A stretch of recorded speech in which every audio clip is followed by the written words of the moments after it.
a sunrise can look to our eyes amazing. But photos of sunrises or sunsets can often come out a bit less impressive. Instinctively, we use the wide or the ultra-wide to capture the scale of it. But what I'd say is don't be afraid to zoom in. These shots were captured with the S24 Ultra's 3x and 5x telephoto. They actually came out better than I was expecting.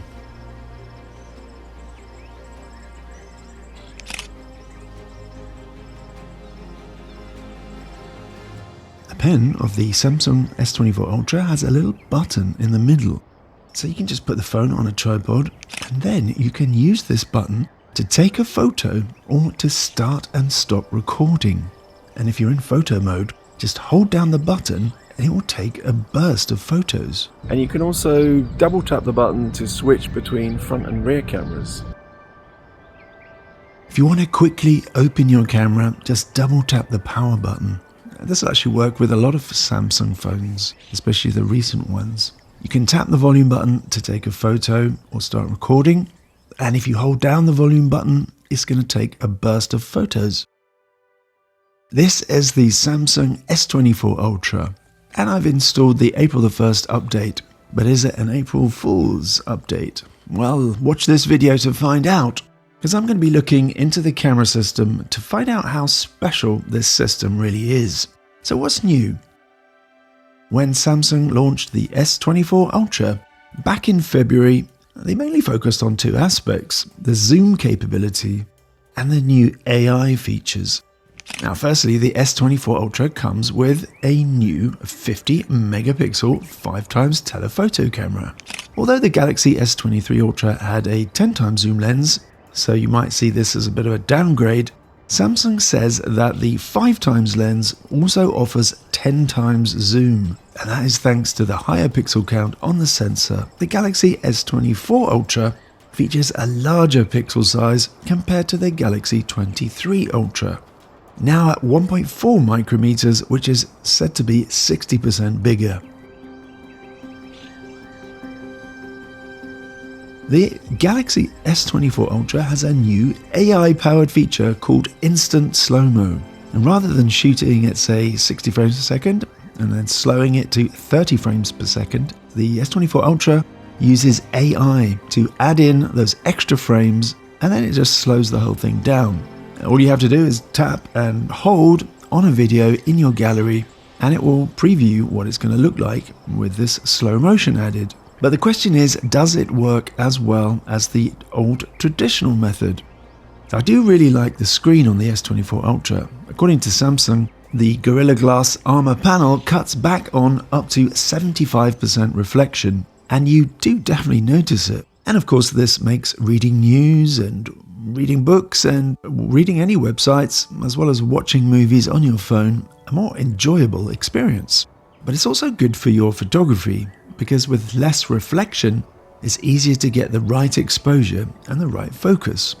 Anyway, we're going to look a bit closer at these aspects as we go through the video. First, let's quickly run through the full camera package. So I must say that it is a nice looking phone with the titanium frame and the very square screen. That said, it is a big, heavy phone with kind of pointy corners. You know, I thought my old Note 20 Ultra was uncomfortable to hold for long, but the S24 Ultra is a little bit more uncomfortable, I'd say. AI is the new buzzword when it comes to Android smartphone cameras, and Samsung has decided to join this party. And what this means is that every time you take a photo, the AI enhancement kicks in, and after a couple of seconds, your photo is enhanced. And this happens even if you take raw photos using Pro mode. After taking a photo, you'll see these circling dots, and then a couple of seconds, this enhancement is applied. But wouldn't you say that this undermines the whole reason for shooting RAW in the first place? So with the Samsung S24 Ultra, there is quite a bit of post-processing going on. But the more I looked into it, the more I found that there's different settings that are kind of layered on top of each other. So you might switch one off, but the other one's still working. And so maybe you think, oh, you can't actually switch it off. But anyway, But as I go through this video, I'll explain what I've discovered.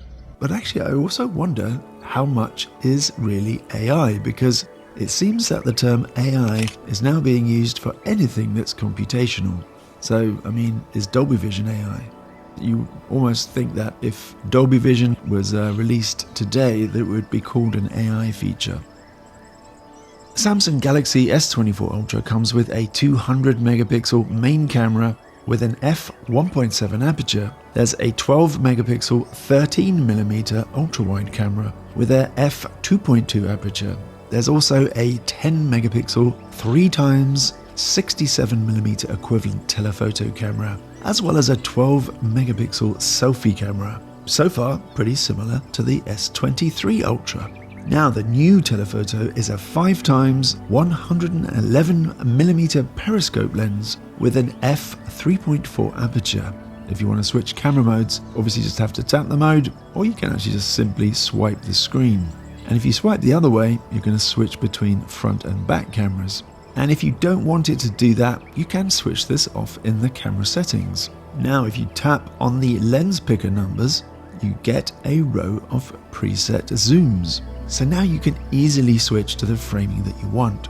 But if you tap and hold on a lens picker button, you bring up the zoom slider. So you might want to use this for very specific zoom amounts, or if you're recording video and you want to record a zoom. In photo mode, you can choose between 12 megapixel, 50 megapixel and 200 megapixel photos. Tap the megapixel button and choose the size. In 50 megapixel mode, you can only use the main camera and the 5x telephoto. And in the 200 megapixel mode, you can only use the main wide camera, which is pretty obvious because it's the 200 megapixel sensor. And bear in mind that to get the full number of pixels, you do need to use the 4:3 aspect ratio when you're taking photos. So for example, in the 16:9 aspect ratio, a 200 megapixel photo actually comes out at 150 megapixels, and a 50 megapixel photo comes out at 37 megapixels. And basically that's because it's cropping the top and the bottom to create this 16:9 ratio. So when you look at the photos in the gallery, you might notice photos shot using the 50 megapixel and the 200 megapixel modes have sort of less contrast and saturation than those that are shot in the 12 megapixel mode. But if you prefer this sort of HDR look, you can then try the Remaster button. So open up a photo and then just swipe up and then just tap Remaster. And you can swipe the left and right here to see the sort of before and after before you decide to go ahead and save this new look. Now, if you want the best quality for your videos, then open camera settings and tap on advanced video options. So here, make sure you have HEVC selected. Then below that, toggle on high bitrate videos. And this is actually going to create larger files, but the video created is going to be much less compressed and therefore contain more image information. So I found that 30 frames per second 4K video has a bitrate of over 95 megabits per second compared to about 41 megabits per second when this is switched off. So it's actually over double the quality in bitrate terms. And I think you do notice it. Another way to improve the quality of your video is to switch to 8K recording. The S24 Ultra can shoot 8K with the main sensor as well as the 5x sensor. Both the main wide and the telephoto 8K looks pretty good, and even the stabilization works well in 8K. In regular video mode, you can shoot 30 frames per second 8K video, whereas in Pro mode for video, you can shoot both 24 and 30 frames per second. Now normally when we're zoomed in this far, handheld shots are pretty impossible to keep steady, but the S24 Ultra does a really good job here. This gentle pan here comes out pretty smoothly.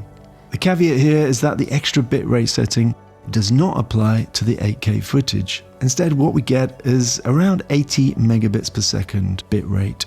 So that's less than the high bitrate 4K video. But the main advantage of 8K is being able to use all those extra pixels for reframing, unless you've got an 8K TV to watch it on. But there's not going to be that much difference between the 8K and the high bitrate 4K when it comes to the overall quality once you've finished editing a video and then exported it. Go into the gallery and find a photo that you want to remaster. Tap the I button and you should get this button which says remaster appearing at the bottom of the photo. And if you tap this, the S24 Ultra is going to use AI, so it says, to adjust the look of the photo and, hopefully improve it. And after it's finished, it's going to, like we've just seen, you're going to see this before and after slider, so you can decide whether it's actually improved. To my eyes, the after version does seem to have more contrast and more brightness. It's just generally a bit more vibrant. So I'm going to go ahead and then just tap save here. And by the way, the I in the I button obviously stands for information. So when you tap it, you're going to see lots of info about the photo. You're going to see things like the size of the file, the ISO setting, the camera used, and so on. And also you get this same information if you just swipe up on the screen. Now, when you tap this I button, sometimes you also get the option to create a 24-hour time-lapse from the photo. And again, the claim is that it's using AI to do so. So what you get isn't really a time-lapse because it doesn't animate anything. There's no movement it created. Because obviously a real time-lapse would have like moving clouds, for example. But what it does is emulate the color changes that you would get in a 24-hour cycle. From orange for the sunrise to neutral, sort of midday, and then sort of to a bluer color for sunset, and then finally black for night. But obviously this is going to work better if there wasn't any clouds in the photo, because it's a bit obvious that there isn't really a time change going on here. And actually you can only use this feature when the S24 Ultra decides that a photo is going to work well as a time-lapse. I'm not sure what criteria it uses to make that decision. At the moment it just seems pretty random whether it will allow it or not. Now if you tap the I button on a black and white photo, the S24 Ultra will offer to colorize it for you. So here I used the Samsung filters to take some black and white photos. Let's see what they look like colorized. I'd actually find that it's quite a fun effect if you want to stylize your photos. It's a little bit different to regular color grading. It's a little bit retro, sort of kitsch style effect, I think. But I actually quite like it, just to do something a bit different. And of course, if you have any old family photos that are black and white, and you could just upload them to your Samsung and then use this to add color.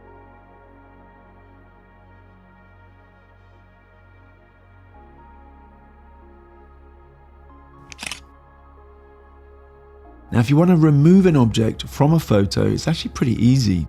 So here I have a photo of a nice sky and a silhouetted tree, but these parked cars, they kind of ruin it a bit. So tap the edit button and then tap the button in the bottom menu on the right, which is made up of these 4 circles. And now choose Object Eraser. And you can either draw around the object or you can just tap on it. So there's 3 vehicles here that I want to get rid of. They're not very nice. They kind of ruin it, don't they? So I'm going to tap on them all.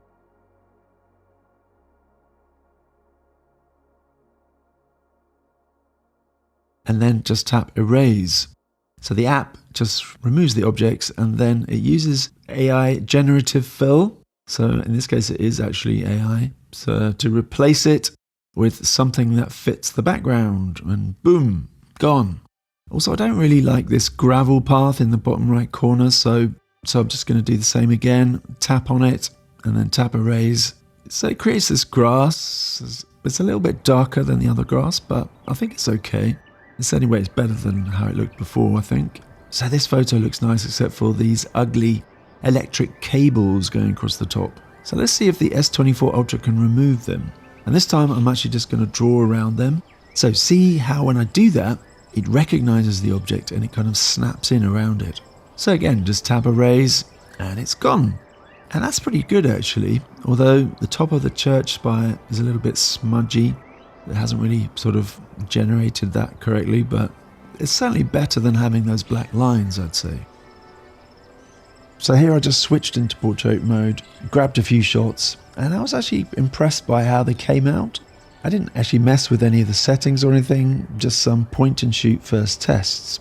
The images definitely come out looking kind of polished, and the fake background blur, it does come out pretty well. It's quite accurate around the edges. around my hair and all that kind of stuff. But with this amount of blur, there is still quite a sort of green screen effect in my opinion. You know, when it looks a bit like it's been photoshopped into the image. And yeah, I think it would look better with less background blur. So you can actually edit the strength of the blur effect. All you do is go into the gallery, swipe up or tap the I button, and now you should get a background effects button. Tap that to open up settings which you can edit. And now you just use the slider to bring down the effect strength. So this basically means less or more blur. Another option is to change what's in focus. So if I tap the background, the focus switches to the background. But we can also change the effect here. For example, this one called the big circle allows you to create a more dramatic blur. It's much more blurry, and it even creates these little circles like bokeh circles. Color point turns the background black and white, and the others do all kinds of different effects, so you can take a look at those, see if you like them. And some effects also allow you to change the lighting on the face of the subject. So if you see this portrait icon on the right with sort of like it's lit up, tap it and then you just drag this circle, which is within a bigger circle, you just drag it around and it changes the direction of the light on the subject's face. And it also becomes a slider, so you can slide that up and down to change the amount of brightness of the light. Of course it's a fake light, but I'm just going to reduce the blur here and then leave it at that. And you can do this to any photo of a subject, so you can use any camera. It doesn't have to be in portrait mode. You can just use the main camera, shoot a picture of a subject, open it here, and you can add these background effects.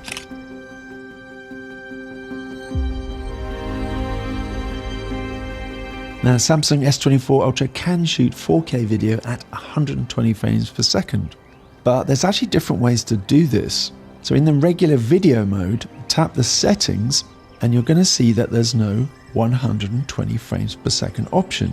But switch to Pro Video mode and you will now get the 120 frames per second 4K option. Alternatively, you can switch to slow motion mode and then you can find the 120 frames per second setting there. But when you open the video in the gallery, it might not actually play back as slow motion. So we need to do a little bit of work first. And now this is a 4K 120 frames per second clip that I shot using the Pro mode for video. I just tap to edit, and now we have this adjust speed setting. Tap that to open up some choices. To slow 120 frames per second to 30 frames per second, we need to choose the 1/4 speed. There's also these markers which set where the slow-mo is going to be applied in the clip. So if we want the whole clip, we just push these markers to each end.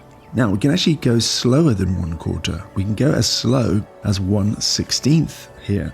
And this is going to be some, extreme slow motion. So it's good for capturing action and, really dramatic slow-mo.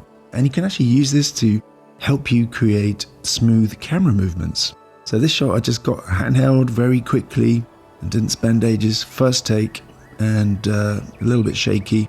But when I slow it to 1/16 speed, it's nice and smooth. It's like I'm using a gimbal or something.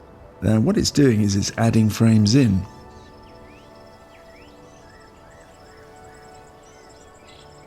The Samsung S24 Ultra selfie camera has a 12 megapixel sensor and it can shoot 4K video up to 60 frames per second. And I'd say that the quality of this camera, which I'm using right now, is pretty good. I'd say it's about the same as the recent iPhone 15s in terms of quality, and it's a lot better than the selfie cameras on the Xiaomi 14 range, even including the Ultra. If you switch to portrait for video mode, you can now shoot video with this fake blurry background, and you can shoot at 30 frames per second, 1080p or 4K resolution. I do think it's quite a nice looking blurry background. The only downside is that you can't edit it later like you can do with the iPhone cinematic mode. So this is the main camera with the portrait mode for video, and I'm using the pen to start the recording. With the portrait mode you can only use the selfie camera or the main camera. You can't use the telephoto or the ultra wide. It does look good, but obviously you still get these masking issues around the edges of a subject. So it still has issues with things like hair and glasses, for example.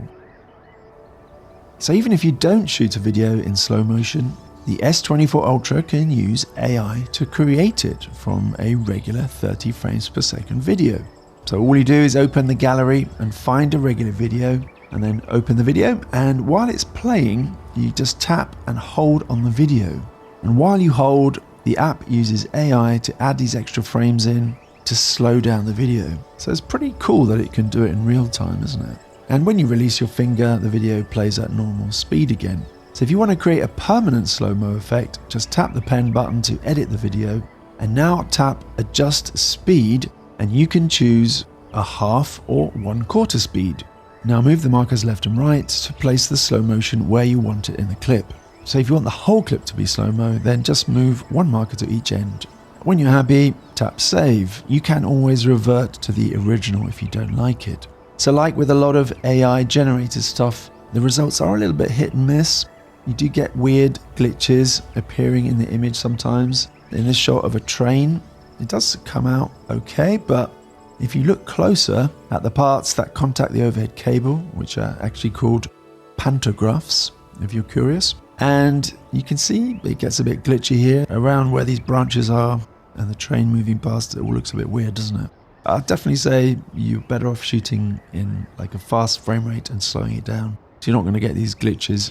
But if you didn't manage to shoot a fast frame rate, then this is your next best option, isn't it? When you move the camera close to an object, you will see this symbol appear, and this is the focus enhancer button.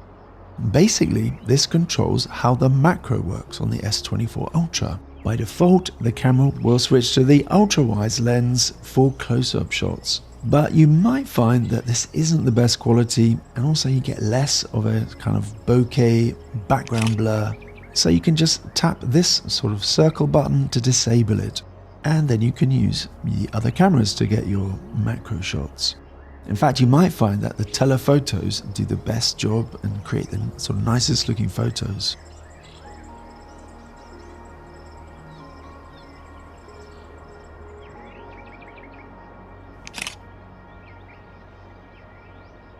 Now open camera settings and scroll down to a setting called tracking autofocus. If you're shooting a video and you want to keep a particular subject in focus, enable this. Back in the camera, tap once on the screen on the subject that you want to keep in focus. And you're going to get this little yellow square pop up, and this locks onto the object or the subject. And now when the camera or the object moves, the camera will try to keep focus on the object with the little square attached to it. To capture photos in the RAW format, open camera settings and tap on Advanced Picture Options. And here you can select which formats the Samsung Pro mode shoots in. If you choose RAW and JPEG, then each time that you take a photo, you're going to get 2 copies, one in each format. Does shooting RAW mean you're going to get better quality photos? Well, not really. What you get is raw ingredients of a photo, which means that you get more flexibility when working on the look of the photo in programs such as Adobe Lightroom. But the thing is, with the S24 Ultra, even if you shoot raw photos, it still adds this extra processing on top, so you're not exactly getting a raw photo, because the whole point of a raw photo is that as little as possible processing is actually occurring before and you do the processing yourself. So the S24 Ultra can shoot what Samsung calls Expert RAW. And what you get with this mode is linear DNG files with a 16-bit color depth. So to shoot Expert RAW, you will first need to download the Expert RAW app from Samsung. Go into More and then tap Expert RAW. So this app gives you all kinds of options and controls, which would probably take up a whole tutorial in itself. But here you can take up to 50 megapixel photos with the main wide camera or the 5x telephoto. Open the DNG file and you're going to see that there's an option to download Adobe Lightroom. And actually you can even take DNG photos in Lightroom, so perhaps you can use this app instead of Expert RAW. But of course, Adobe products require a subscription if you want all the features. In dual record mode, you can record video from 2 cameras simultaneously. So it doesn't have to be the selfie camera and the main cam. You can select the front camera, the wide, the ultra wide, and one of the telephotos. By tapping the camera, you choose which camera is inset into the other camera. And also you can choose to create 2 separate videos.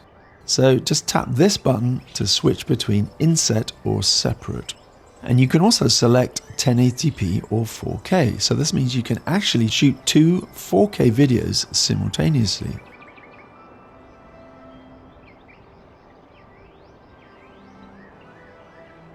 So the auto framing mode crops into the frame, and that cropped frame then follows you around. So the result is a little bit like using the tracking feature on a gimbal, but it is obviously more limited because you can only move within the bigger frame, if you see what I mean. And once you move out of that frame, it's not going to follow you anymore. Sometimes it seems to zoom in and out a bit unpredictably, and I think this is to do with how close you are to the camera. So I recommend that if you're going to use this feature that you experiment a bit with how far the subject is from the actual camera.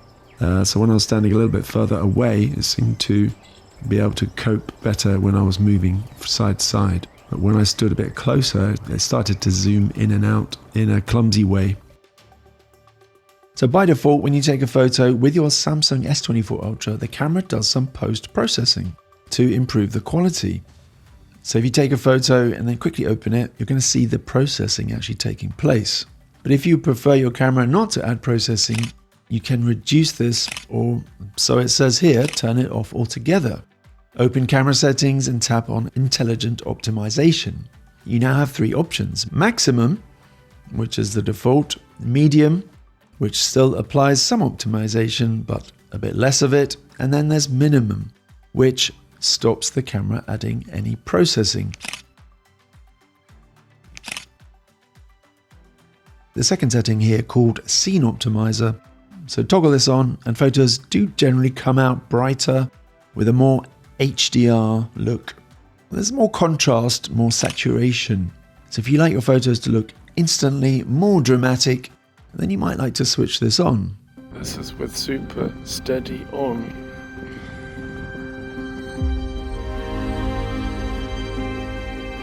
So in night mode, your S24 Ultra will take photos with a very slow shutter. A slow shutter allows more light onto the sensor.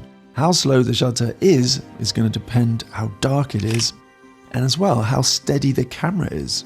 So if you're just holding the camera in your hands, night mode is going to use something like a 2-second shutter. Once the camera is on a tripod, then the shutter can be much slower.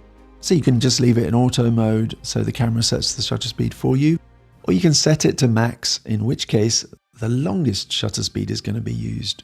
Holding it in my hand, this max setting is about 5 seconds, but on a tripod, it goes up to like 13 or 14 seconds, and you can actually see it adjusting to the conditions. And this mode gives you photos that don't necessarily reflect how the scene looks to your eyes, because quite often it turns a night scene into almost something resembling a daylight scene. And of course, the longer the shutter speed, the brighter it's going to look. Now, any movement is going to be blurred by the slow shutter. So you might not want that, but actually this can look pretty cool with things like, car headlamps is the classic one, causing these nice streaks. A number of settings are located within the Samsung Camera Assistant app, which is actually a kind of separate app to the regular Samsung Camera app. And if you don't have it installed, you can get it from the Galaxy Store. So even though it's a separate app, you can either open it directly or via the camera settings in the regular app. So you just scroll down to find the Camera Assistant heading and tap it. Here you can choose which zoom shortcuts appear among the lens picker buttons. By default, you will have the 10x zoom, which normally uses the 5x telephoto and then adds a 2x zoom. But here you can also add a 2x and a 100x zoom as well. So just choose the combination which you prefer. So the picture softening setting is to do with the sharpness of images. And if you feel that your images are coming out too sharp, you can actually reduce the sharpness here. So if you set it to high, then that's going to be the least sharp setting. If you prefer to keep control of when your camera switches lenses, toggle this off. Otherwise, the camera is going to decide which lens and which sensor is best. For example, you might want to use the 5x telephoto. But But if the camera thinks it's too dark, it's going to use the main sensor and then zoom in. Now personally, I prefer to control which camera I'm using. Different lenses have different characters, so and I just want to choose the lens myself so I can pick the lens that's most appropriate for the shot that I'm trying to capture. So toggle on distortion correction if you want to remove those curved lines that you get from wide angle lenses. And for me, this is really just a creative choice, so I might choose to switch this off if I want to keep those curved lines for creative reasons. These two settings are to do with photo resolution. Adaptive Pixel uses multiple frames in low light and then combines them to create a higher quality photo. But like I say, I found that whether this was on or off, the S24 Ultra adds this post-processing after you take a photo. I didn't see any real difference. Upscale digital zoom will use a post-process and it's going to remove the artifacts that you get, or it's going to try to anyway, when you zoom in a long way. And again, whether this is on or off, the S20 Ultra just seems to add this post-processing anyway. So basically, if you want to turn off this post-processing completely, then you turn off these high-resolution settings as well as the intelligent optimization settings, which is basically what Samsung is calling its AI features, or at least some of the features that are in the settings.